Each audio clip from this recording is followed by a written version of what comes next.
Thank you everyone so much for joining. I am so excited to have this session today. I am joined by Robert Weber, who is an attorney that I have become quite close with over the last year, and he is well respected and self-proclaimed potentially Instagram famous. I know he's LinkedIn famous, but he's definitely a source of really quality immigration information on LinkedIn, and I enjoy reading the content that he's posting and putting out.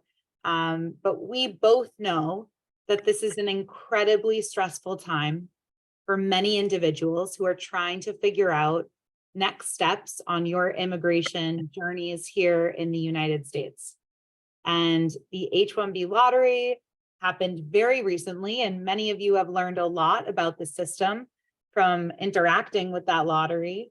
And we're here to talk today about what options look like if you were not selected. If you are going to enter the lottery in the future and you want to plan ahead, then we look forward to walking through some potential solutions that you should definitely consider, because it doesn't have to be the end of the road. There are options, and keeping all doors open is very important. So I really appreciate Robert and I would love to see who's in the room today. I see that most individuals, unsurprisingly, are post-graduation and in F1 OPT. Awesome that we see international students here. That means you're thinking ahead, and preparing is very important. So that's really great to see. And for folks in other visa statuses or outside the United States, a lot of this will be applicable if you're looking to transition into an H-1B or enter the United States on an H-1B visa. So I'm going to end this poll and we will get started. This is the results if you can't see them. Very good. I am also going to take a second to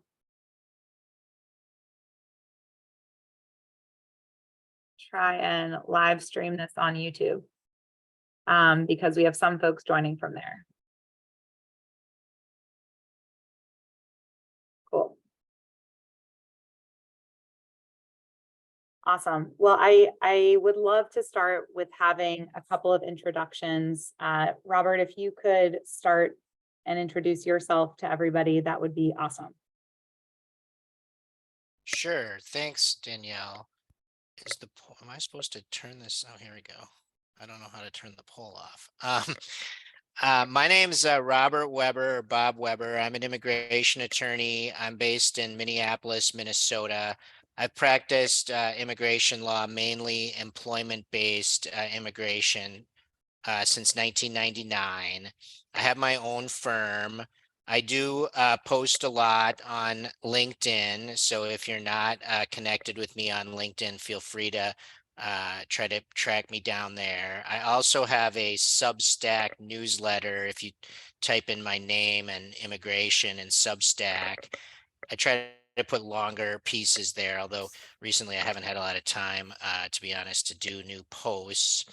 And I'm very thankful that you guys have joined this webinar, and hopefully we're going to provide you with some useful information. I think that Danielle's organization is a great organization. It's a niche organization, so you're going to listen to this and you may realize, okay, Open Avenues isn't going to fit my situation, but there are lots of people who can benefit from this, and it's one of the tools or options available in light of the really challenging H-1B environment. But Danielle, I'll let you introduce yourself and a little bit about the organization before we get into some of the substance. Awesome. Thanks, Bob. So for those who don't know me, I am Danielle Goldman, co-founder and executive director of Open Avenues Foundation. I started Open Avenues Foundation more than 4 years ago, and I actually grew up with my father as an immigration attorney, and we co-founded Open Avenues together. You can imagine growing up with an immigration attorney as a father. I learned a lot and heard a lot of stories of individuals who were very talented, very deserving, and struggled to find their path in the United States. And Jeff and I came together and we came up with a very unique and exciting immigration solution for individuals who are not selected in the H-1B lottery and who want to come from outside of the United States here. So really excited to continue to talk to you about that today.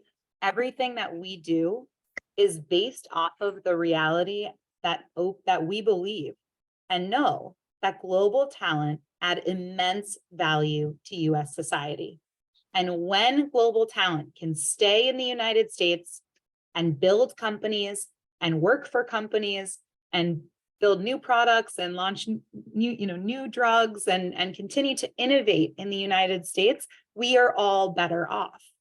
And we create at Open Avenues career pathways for individuals, no matter where they're from, whether they are, whatever country you're from, whatever background you're from, we are focused on creating pathways to career for those who are deserving. And we do that through our Global Talent Fellowship program that we're going to run through in a bit. But before I talk about this one solution that we have at Open Avenues, we're going to have Bob take us through various solutions and visa options and green card options that should be considered when you are thinking about your journey in the US. So we'll talk first, and Bob's going to kick us off by giving the landscape of what's happening right now with H-1Bs and why did so many people lose or were not selected this year. And then he'll run through various options and then I'll chime in again. So I'm going to turn it over to Bob to talk about the H-1B challenge that's currently happening. Yeah, thanks, Danielle. And actually, maybe before you totally go, we should mention about the Q&A. So if you see on your screen, if you're doing this through Zoom, there's a Q&A versus chat. And so if you do have questions, we would encourage you to put them into the Q&A. We don't know if we will be able to answer all the questions during this webinar, but one of the things we really want to try to do is after the webinar, answer the questions, and then, through the registration process, we have your email, so we'll be able to email back to everyone kind of a global Q&A, with the answers. Obviously, a lot of people have similar issues. So we do want to encourage you to post questions. The question you may have is probably, someone else has the question. If you see, I'm not sure if everyone can see how many participants. We have 375 people in the webinar. I think over 1,000 registered. So a lot of people are interested, obviously, in these topics. The first slide here that, do you want to say anything more about the Q&A, Danielle? I was just going to say that the questions we will try to answer live. And then at the end, if there is time, we will hop in and answer as many as we can. But we will most likely be sending them out after. So thanks for putting them there rather than in the chat. So the H-1B challenge, and again, when you're talking to a large group of people on these sorts of topics, everyone's going to come with a different amount of background knowledge. So I'm going to try to speak with some basics, but there's going to be certain terminology that some people are not going to be familiar with, and I apologize for that. I'm also going to try to cover a lot of ground at a high level. Hopefully this webinar is just going to give you some ideas, but it isn't necessarily going to be some comprehensive explanation of immigration law. I should also say that I think Danielle and I agree the US immigration system is really bad. It's kind of messed up and frustrating, and at least in my view particular, I mean, I don't want to speak for Danielle, but the situation for people born in India is really bad. And I would say unfair, but it's the system. So I'm just trying to give people advice on what the system is and what the options are. So traditionally, people would come to the United States on F1 student visas, And if they graduated, they would get their practical training. And if they wanted, they would look for a job in the US, and they might, get a job, and then their employer would sponsor them for an H-1B work visa, which is a temporary work visa. It's available to people who have bachelor's degrees or higher and whose positions require a bachelor's degree or higher, and where the salary complies with the prevailing wage. And there's lots of details to that. But the and so the system for H-1Bs, if there was no cap, is, there's little flaws to it, but overall it's an okay system. The big problem with the H-1B system is that there is a cap, meaning that there's an annual limit of how many H-1B visas are available, and the cap is 85,000. So there's 65,000 in the regular cap, and then an additional 20,000 for people who have US masters. But the truth is that so many people are in the US getting US masters or higher that it doesn't, it theoretically helps you, but it doesn't really help you that much more if you have a US masters. It's still a very tough, situation. They have not, unless they did it just this afternoon, USCIS has not published how many people went into the lottery this year. But last year there was about 500,000, and there's only 85,000 slots. Now, I know people who have gone through the lottery are frustrated because they know that there are people kind of cheating. They're going in with speculative job offers. That is a problem. In theory, the U.S. Immigration Service is scrutinizing that, but I'm sure there are still people who are gaming the system. The lottery this year, based on anecdotal information, that seems like the success rate was less than 20%. Again, we don't have the official numbers, but if a lot of immigration lawyers are talking amongst themselves. So, the odds are just very tough in getting an H-1B through the lottery. So then the question is, what other options are available for you? So now we're going to talk about a green card pathways. Now, again, this isn't totally comprehensive. The reason that I talk about green card pathways first is because if you're in the United States and you would like to get an H-1B, what you probably would really like to get is a green card. You'd just like to be able to live and work in the United States indefinitely and not be subject to the whims of employment and being able to only work for one employer or only one place, etc. So ideally, you'd like to get a green card. Unfortunately, there's only very limited options to get a green card. And in the case of people particularly born in India and China, there's a long wait to get a green card, like kind of a ridiculously long wait for India. And so getting a green card from F1 status for someone born in India, it's not impossible, but it is very difficult because of the wait times involved. So I'm just going to mention a couple of the categories here.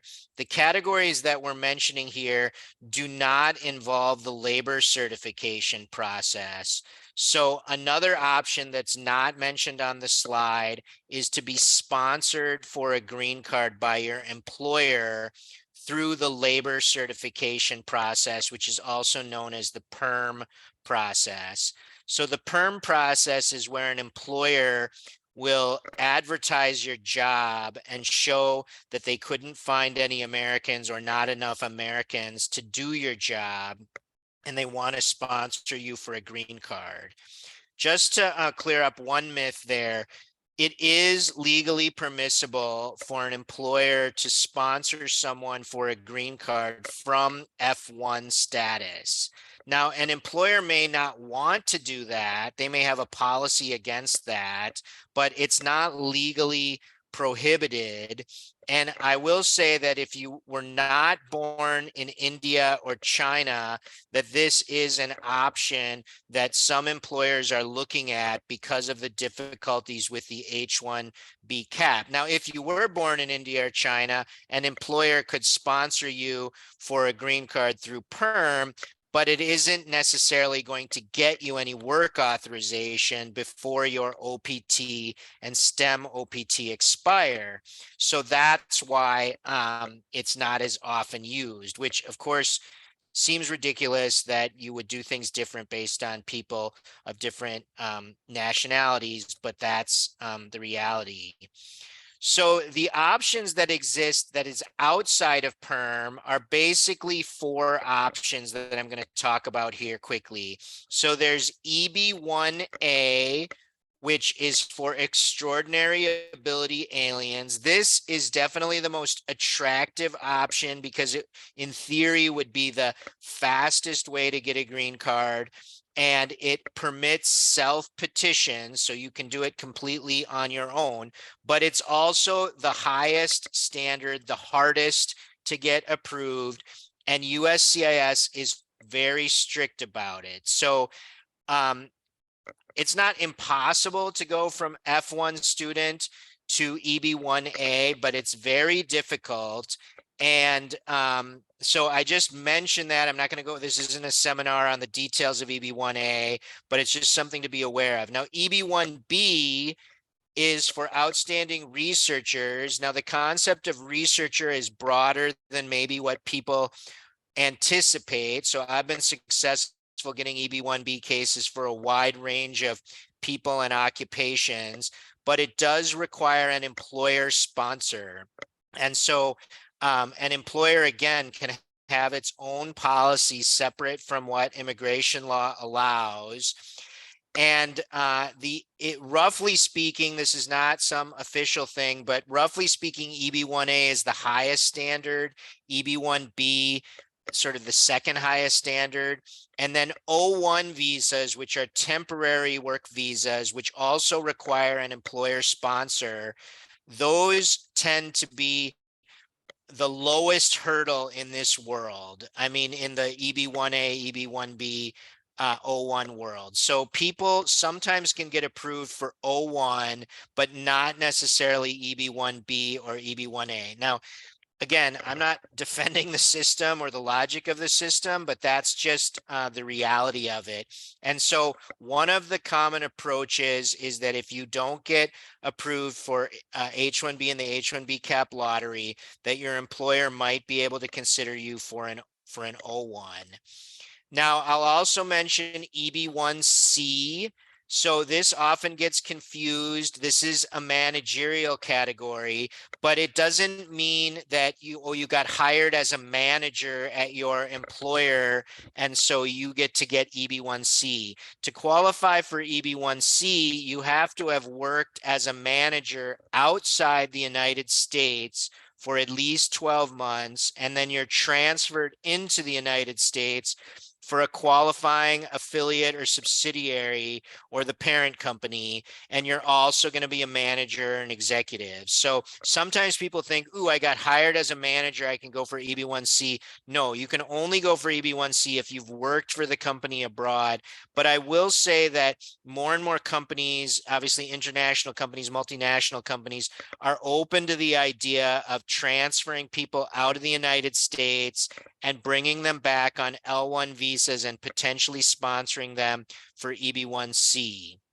Then the last category I'll mention on this slide is EB-2 NIW. If you follow me on LinkedIn, I do post a lot about EB-2 NIW. I do think it's a very good category, but again, if you were born in India or China, it has limited benefit if you're in F1 status because of the long wait times. But if you were not born in India or China, it can be a very good category to self-petition for a green card. It's not as high of a standard as EB-1A. Really, the only two options to self-petition for a green card are EB-1A or EB-2 NIW. Again, there's lots of details about EB-2 NIW. I'd encourage you to research it. on your own. I also have posted a lot on my Substack newsletter about EB2NIW, but that's something that any international student, particularly if they're pursuing a master's or PhD, especially a PhD, the Biden administration has issued guidance that sort of promotes EB2NIW for anyone who's getting a STEM PhD. And so I definitely think that's a category to look at as a pathway straight to a green card. So now we'll go on to the temporary work visas that are alternatives to H-1B. So I mentioned before O1. So I realize when you hear, you want to get a green card and you think here there's an option that's EB1A. Why would you ever bother to get an O1, which is a temporary visa, when you could get a green card through EB1A? I totally agree. If you could get EB1A, that is better than an O1. The problem is that EB1A is a really high standard and you might not get approved, or the timeline that it takes, including people born in India now for EB1A, can be pretty long. And so O1s can be done relatively quickly with premium processing, but it does require employer sponsorship. I'll go over to the side here. The L1s I mentioned also in the earlier slide. The L1 is the temporary visa. There are L1A and L1B visas. L1A is if you're getting transferred into the US as a manager executive. L1B is specialized knowledge.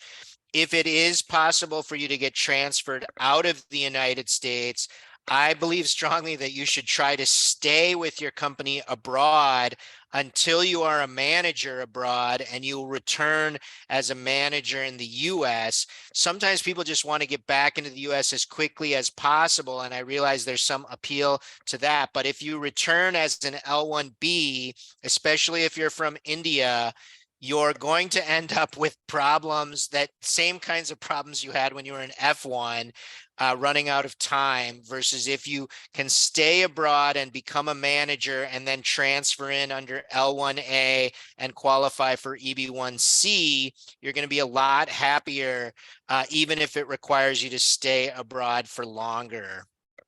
Now, in terms of F1 options, so one of the things that people have done for years, and it is a valid strategy, is okay, you graduate, you get your OPT, maybe your STEM OPT, you try for an H-1B, you don't get chosen, and then you try to get back into a school program.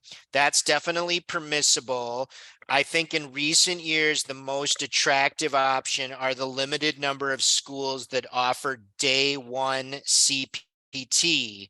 So CPT is another form of work authorization as an alternative to OPT and STEM OPT. And the universities that offer day one CPT allow you to basically get CPT on day one of school. During the Trump administration in particular, there was some scrutiny of the day one CPT universities, but I haven't really heard of scrutiny during the Biden administration. And I do think that, I mean, if you Google it, you'll find certain universities are pretty savvy in how they run their programs to be compliant. And so it is something that you could look at as an option. Day one CPT is expensive because you're going back to school, but it is a possible way to stay in the US in a legal status and continue to work and possibly try again for an H-1B the next year. The last option that we'll mention is E2 visas. E2s have sort of a narrow benefit because you need to be a national from a certain country, that certain countries that have bilateral trade treaties. And some of the big countries like India, China, Russia, Brazil do not have the kinds of treaties that make them eligible for E2s. Also, you need to be working for a company of the same nationality. So some of the classic cases would be if you were Japanese and you worked for Toyota, you could get an E2. If you're German and you work for SAP, which is a German company, or Siemens, which is a German company, you could get an E2. But if you were from one of those countries where E2s are available, it is a scenario where you could be self-employed or potentially start up your own company if you're interested in that. And that's, I mean, I realize that's a niche appeal, but just to be provide more options, we'll mention that. So go on to the next slide. It is also true, and this has been coming up as a topic for people who get H-1Bs and then they lose their job. But let's say you're an F1 OPT or STEM OPT and you run out of time, you can change your status to B1, B2. Interestingly, in the last week or two, the Immigration Service has been tweeting, of all things, confirming that it's legally permissible to look for a job in B2 status. So there are scenarios where you could be an F1 OPT and your OPT runs out and you file an I-539 to change your status to essentially buy time to either leave the United States or apply for a job. But the trouble is that if you don't have an H-1B, you might get a job and there might not be a visa available for you. But then again, there are H-1Bs that are available year round. And that's really the big thing that Danielle is going to explain to you. And one of the main reasons that I really like Open Avenues as an organization is that they have, in a comprehensive legal way, set up a structure that does allow people to get H-1Bs year round, notwithstanding this very severe cap. Now, it's not going to fit for everyone, and there's costs involved in it for the H-1B employer, but it is a possible solution, and that's what Danielle's going to go through with you in detail. And I hope that, you know, it's useful to at least some of the now 430 people listening here. And while she's talking about that, I will try to go through the 55 questions that have been posted. And without trying to distract from her part of the presentation, I'll try to reply to some of these. But if we're not able to reply to all of them, which, I mean, is not going to be possible, we will follow up in a week or so and have a more comprehensive Q&A. And frankly, my answers will be better when I have a little more time to think. So thank you. Awesome. Thank you so much, Bob, for all of that information. Really, really helpful. I hope you all learned a lot. And I see that many questions were put into the chat. So Bob's going to start working on those now while I talk about what a cap-exempt H-1B visa is. We are so excited to tell you more about our Global Talent Fellowship program. But to begin, an overview of cap-exempt H-1Bs and a few really important things to know are that cap-exempt H-1Bs are not subject to the annual lottery of which is capped at 85,000 per year. The reality is that Congress made 4 types of organizations exempt from this lottery system because these types of organizations add immense value to US society, and the individuals working for them are contributing to society in a unique way. So these 4 organizations can file H-1Bs and get them approved at any time of year. And there are the same qualifications as an H-1B. You must have a degree that's aligned with the work that you're doing at the organization. Your employment must be controlled by the organization, same qualifications, but they can be filed throughout the year. So the 4 types of organizations that are exempt from the cap are universities, government research institutions, nonprofit research institutions, and nonprofits affiliated or partnered with universities. So Open Avenues Foundation is a 501c3 nonprofit organization that is affiliated with 10 partner colleges and universities across the United States. We started Open Avenues to build this program that adds value to our university and college partners and trains students to be successful in their careers. But the beauty of this model is while Open Avenues can file Cap-Exempt H-1Bs because we're a Cap-Exempt organization, all of you are trying to work for your full-time employers or a full-time employer that you would like to go work for, whether that be a software development company or a biotech company or a hedge fund or a small startup. And the way that this is possible is through concurrent employment on a Cap-Exempt H-1B, which means that you could work 5 hours per week, as minimum as 5 hours per week for a Cap-Exempt organization. For any of these 4 types of organizations, you could work 5 hours per week and contribute to US society and work during that time for one of these organizations. And then any US employer, once you're approved and start work for that organization, can immediately sponsor you for a Cap-Exempt H-1B full-time or an H-1B that's exempt from the lottery system. So for example, Open Avenues Foundation is able to sponsor part-time Cap-Exempt H-1Bs for foreign nationals in our fellowship program. And here's a few of our company partners that have filed full-time petitions for the fellows who work part-time for us. Another example of how this works is an individual who can go to a university and work 5 hours per week as a teaching assistant. And if the university is willing to sponsor for a Cap-Exempt H-1B, then your full-time employer could sponsor you for an H-1B exempt from the cap as soon as you're approved. Hospitals are research institutions for scientists out there.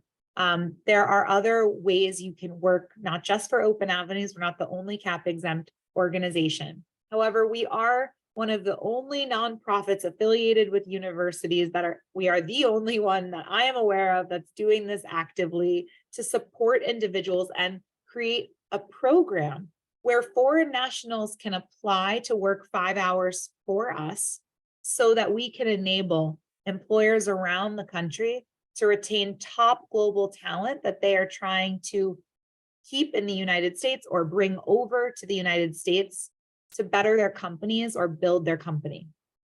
So I'm introducing the Global Talent Fellowship Program to you all.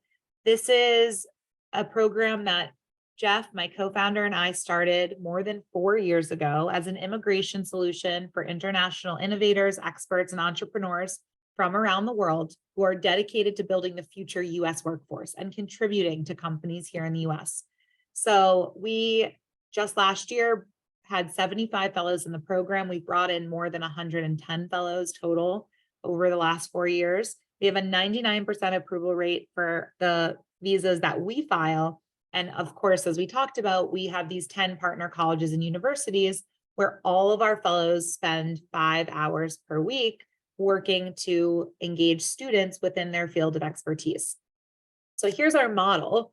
We have companies that come and partner with Open Avenues because they have identified a candidate that they want to keep. We do not take applications for our fellowship from foreign nationals directly. It requires that you have an employer that wants to nominate you for the fellowship. You could have worked at this company before, or the company could have identified you as a candidate that they would like to bring over or hire. Most often, the candidates that companies nominate have been in OPT at the company and they want to keep the employee, but they've lost the lottery multiple times. So the company nominates foreign talent who Open Avenues hires to spend 5 hours per week training our students. And then Open Avenues facilitates the connection to students from our partner schools where our fellows are launching very exciting projects for students. So the fellowship experience is that the Global Talent Fellows spend those 5 hours per week training students within their field of expertise. We hire software development folks as software development fellows. We will hire data scientists as data science fellows. We work in STEM and business fields. So that's pretty broad. There are a lot of fields that are included in STEM and in business, but to give you a few, we work with mostly folks in biotech, in technology, in business realm. We work in finance and marketing. We have graphic designers, we have architects, we have urban planners, just a few of the more unique cases. And so we really are pretty broad within these spaces. The goal is to find areas where there are companies growing in the United States and trying to hire, because that is where we're trying to build out the future and train students to enter into those high growth, high demand fields. So the fellows spend those 5 hours per week leading projects, hosting workshops, helping students prepare for technical interviews within the field. An example below is a dinotherapeutics molecular biologist who entered into the Open Avenues program and leads these 6-week projects on behalf of dinotherapeutics. It's a very complex molecular biology project that I don't understand, but students who are studying biology apply for the project with this fellow and will be selected to work on the project with the fellow as part of the Open Avenues program. And on the right side is a quote from one of our fellows who participated in the program. And I wanted to put this here to show you that when fellows participate, it is not just a visa solution. This is a commitment to work 5 hours per week with students from our partner schools and actually build leadership skills, get community from our fellowship. And many companies find that very valuable. They are willing to invest not in just an immigration solution, but actually in a professional development experience for their talent. And there's also great pipeline development that our fellows build for companies, because like Nishith, who is the fellow from Dino, she's worked with students who can then apply for internships and entry-level positions at the company. So when you're pitching this to a future employer as a potential option for you, you can talk about the leadership development and also about the reality that this could lead to future talent getting hired by the company. The timeline for the process is that we do an evaluation, which takes 2 to 3 weeks, where we talk to the company about the option. We screen candidates and make sure that they're qualified for an H-1B and that the candidates are willing and excited to work with students. This is not a sign on the dotted line for a visa. This is not a pay for a visa. This is a fellowship program where individuals are signing up to train the future workforce. And we take that very seriously because that's how Open Avenues stays compliant and continues to work within the intention of Congress when they made Cap-Exempt organizations. And once we sign a contract, we will then start a petition process, which takes 6 to 8 weeks to get an approval on a Cap-Exempt H-1B for Open Avenues. And then a full-time employer, your company that you're trying to work for full-time, is able to file their own Cap-Exempt H-1B. And then you would begin working for both. Once you start working for Open Avenues, then the petition is filed for the concurrent employer, and you continue to work for both Open Avenues and your full-time employer on H-1B visas. You will hold 2 H-1Bs. One is part-time with Open Avenues and one is full-time with the employer. For individuals outside of the United States, you would get an approval from Open Avenues, get a visa stamp on your passport, enter into the country, and then your full-time employer is able to sponsor a concurrent Cap-Exempt H-1B. So who's eligible for this program? Again, it's similar requirements to an H-1B visa. We will take individuals with bachelor's, master's, or PhDs in a STEM or business-related field. We require that you have a job in that same field in which you trained. So if you had an English degree in college and you want to work as a data scientist, that's not a strong case for an H-1B, and it's not someone we would consider for our fellowship program. But if you studied mathematics, data science, computer science, and you're working as a data scientist, we can work with that to create a really strong H-1B case for our petitions. We like to see at least 2 years of work experience. OPT is included in that work experience. Internships would be included, but we want to make sure that we're putting industry professionals who know what it takes to succeed in the field in front of our students. And any experience mentoring or working with students or peers is very helpful. Again, we require that you have that company that's willing to partner and sign a contract and financially support the fellowship with open avenues. So the process when you want to move forward is that a company must nominate you. You cannot apply directly to our program. A company will nominate you. We will schedule a consultation with the company. I talk directly to companies from across the country.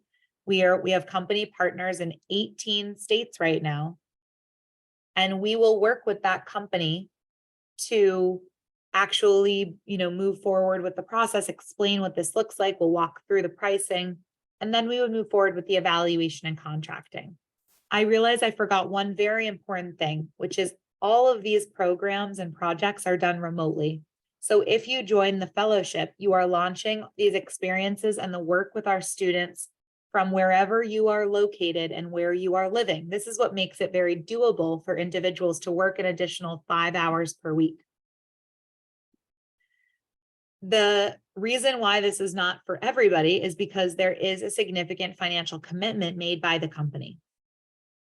When we partner with a company, the company pays Open Avenues $18,000 off as a one-time fee as an initiation for the program. This includes the visa that we file, the Cap-Exempt visa, the filing fees, and the ability to file with premium processing, which gets a response in 15 days. Then we charge quarterly program fees because everybody's in the program for a different amount of time.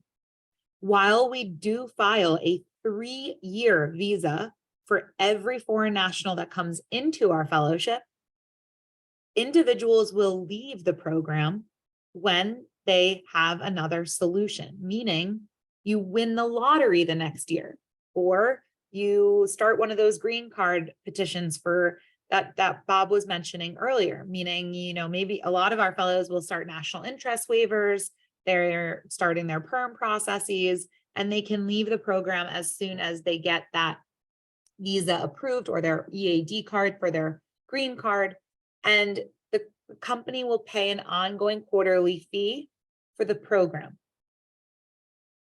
These are high costs, there's no doubt about it. And I often get the question, how do you justify this to your employer?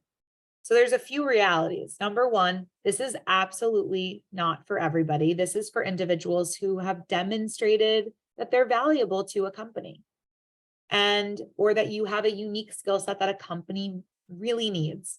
And so one of the realities is that, where you've done your OPT and proved your value is a great place to bring this solution to, because individuals have demonstrated and built relationships with the management teams there or with the company.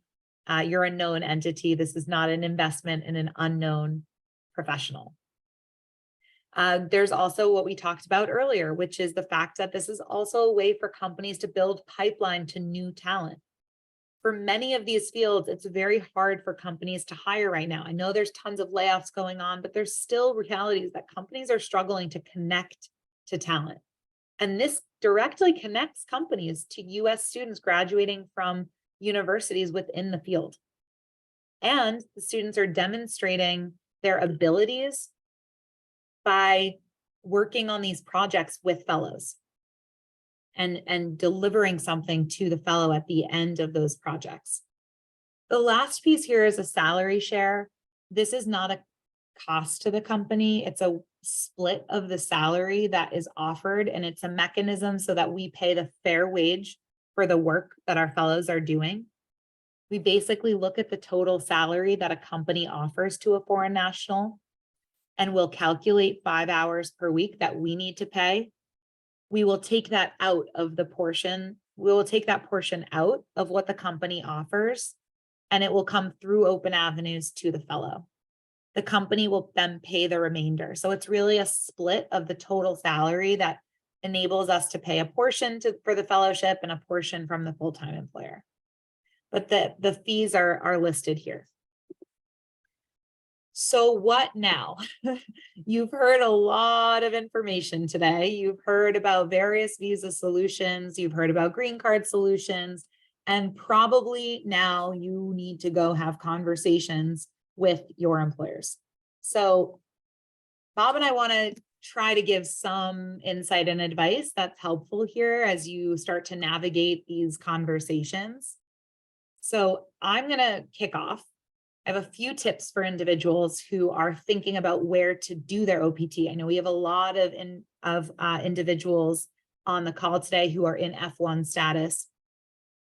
One tip that I have, because I talk to a lot of international students, is wherever you are going to do your OPT, make sure it's a place that is likely to invest in your long-term growth. So there are just realities to the system here, and it requires that you demonstrate your value enough that a company wants to invest in you. They want to see you succeed. They know you. They know your face. They know who you are. You've built relationships with managers, because the immigration system is so complex and it requires people going a little bit above and beyond sometimes to help you on your path and get to know you. So one of the realities that I've experienced, this isn't in writing anywhere, this is just from people I talk to and companies we work with, is that startup companies and smaller companies that are growing are more likely to invest in their talent and the people that they take on. The foreign nationals and any individual, any employer, any employee will become really valuable with institutional knowledge as startups continue to grow.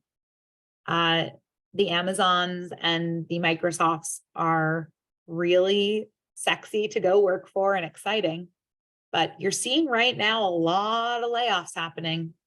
And that's because people are dispensable sometimes at these companies. And if that's your path, go for it. And there's definitely solutions for you. And so many people do it.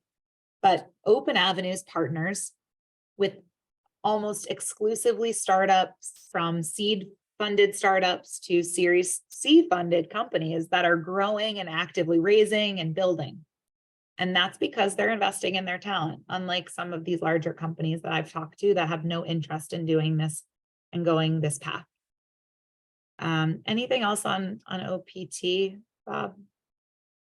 No, I think that's a great point that you made, and I think I tried to answer some of the questions in the Q&A, although I guess there's 99 plus more.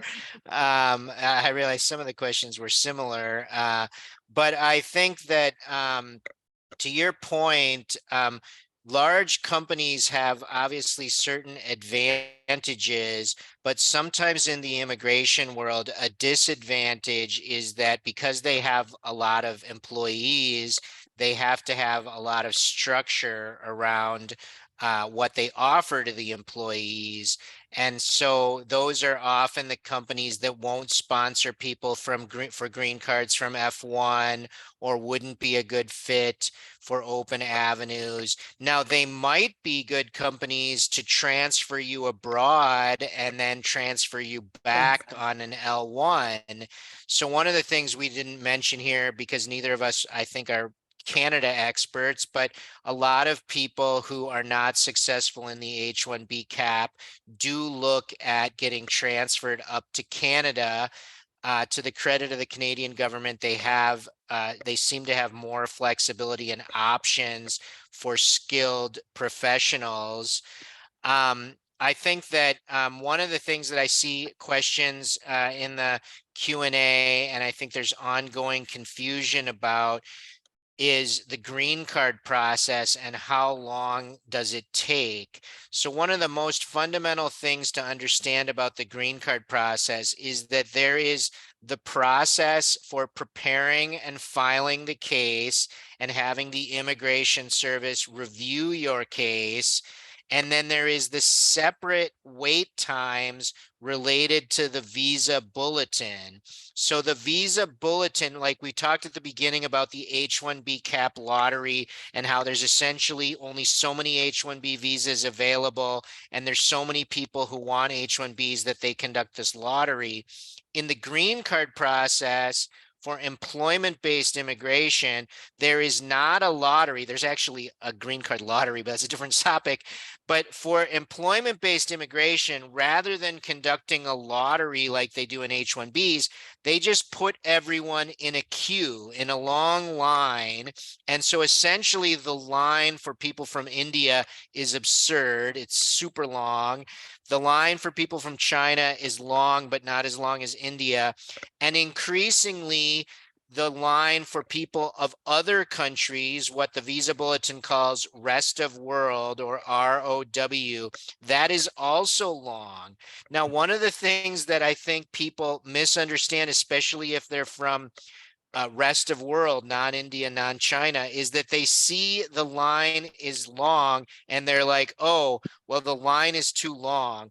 But I am here to tell you, it is going to get longer. So in the same way that the H-1B cap lottery has gotten worse, the odds have gotten worse year after year, the wait times for green cards, barring a change in the law, are going to get worse, which is why you need to educate yourselves about what these options are.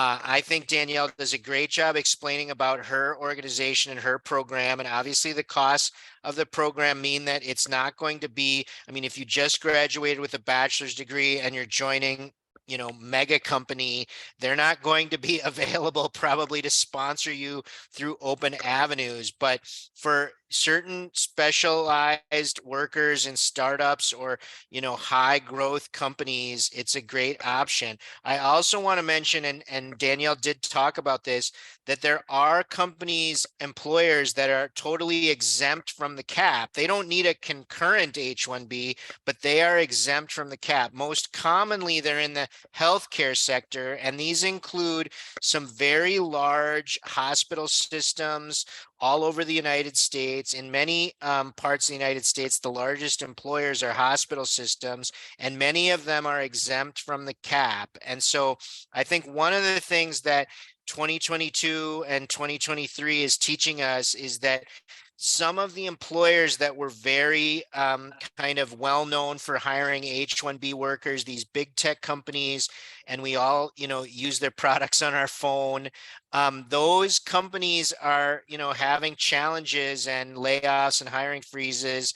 But there's lots of other companies in this economy. And the other thing that I always try to, I mean, I'm based in Minneapolis, which is the Midwest, and I think a lot of people come for international student programs on the East and West Coast, and they kind of forget that there's this whole country, and there are job opportunities all over. I can tell you in the Midwest, the agricultural sector is booming. Many agricultural companies have very sophisticated IT and technical opportunities. So it's not just, you don't have to, think you're going to milk cows or something.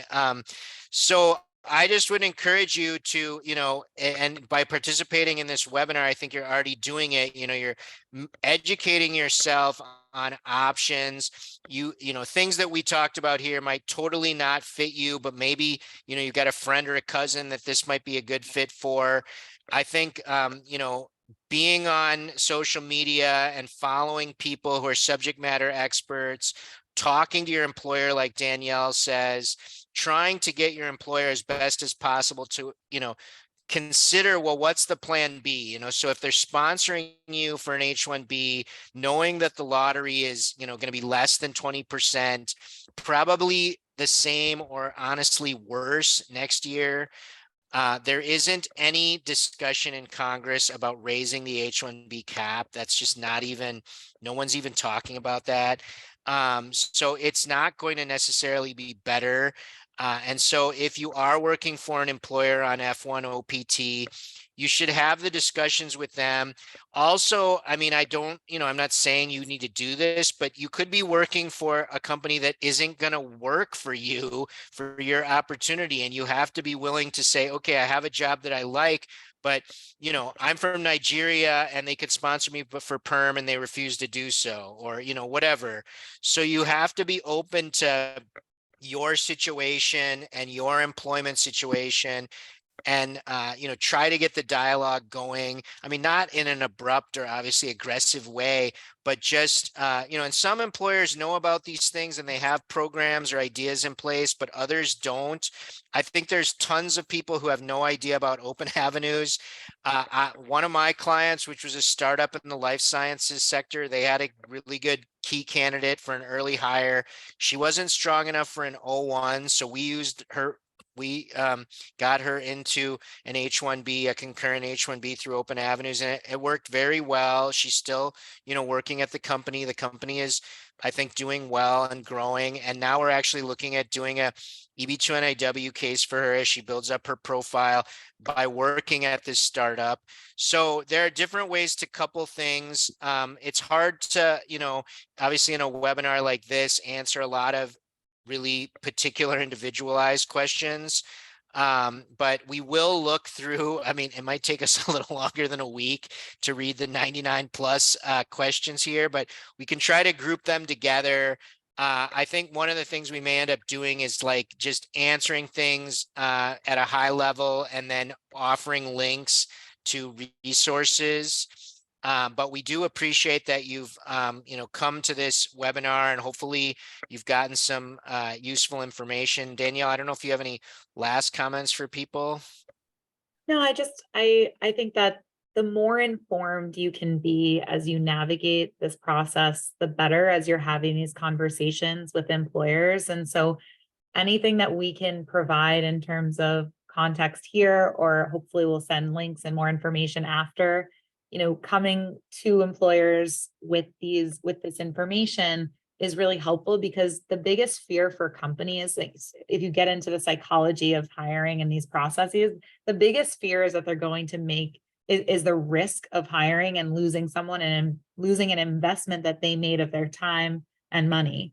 And so if you can map out a path for yourself that makes the most sense and why this is a good investment for them, it's going to be a really good way to pitch yourself. So information is so critical. And that's why we're doing this presentation today. It's to arm you with as much information as possible for you to hopefully continue to pitch these options to your employers, either your current employers or get new jobs. And we wish you the best of luck as you navigate this process. We know it's complex. We deal with a lot of very complicated situations. I hear a lot of stories, and I know Bob hears a lot of stories, but we're both very committed to supporting foreign nationals on their journey. And we really appreciate your time. I promise we'll send a follow-up with as much information as we can fit, and definitely the recording from this. So thank you all so much for joining. And I hope you, and lastly, just in terms of contact information, you can connect with Open Avenues on any of our social channels. We are very active on LinkedIn. And Bob, maybe you want to put in the chat your link to your LinkedIn page, because you're just such a great resource of information that it's really helpful for people to follow you. If you have a company that wants to nominate you, you can go to openavenusfoundation.org, and there's a nomination link where companies can click, and we'll schedule automatically a consultation. Don't try to do that if you're a foreign national. We go through to make sure a company representative is on the call, because we don't have time, unfortunately, to do consultations directly with foreign nationals across the country. But if you are a foreign national and you want more information, go to our website. Our global talent page has a link where you can request more information from us, and we'll send you handouts. I will also send handouts to everyone that registered today. So we don't have time to take live questions, but really appreciate everyone joining today, and we will hopefully be in touch. So thank you. Have a great rest of your night. Yeah, thanks, Danielle.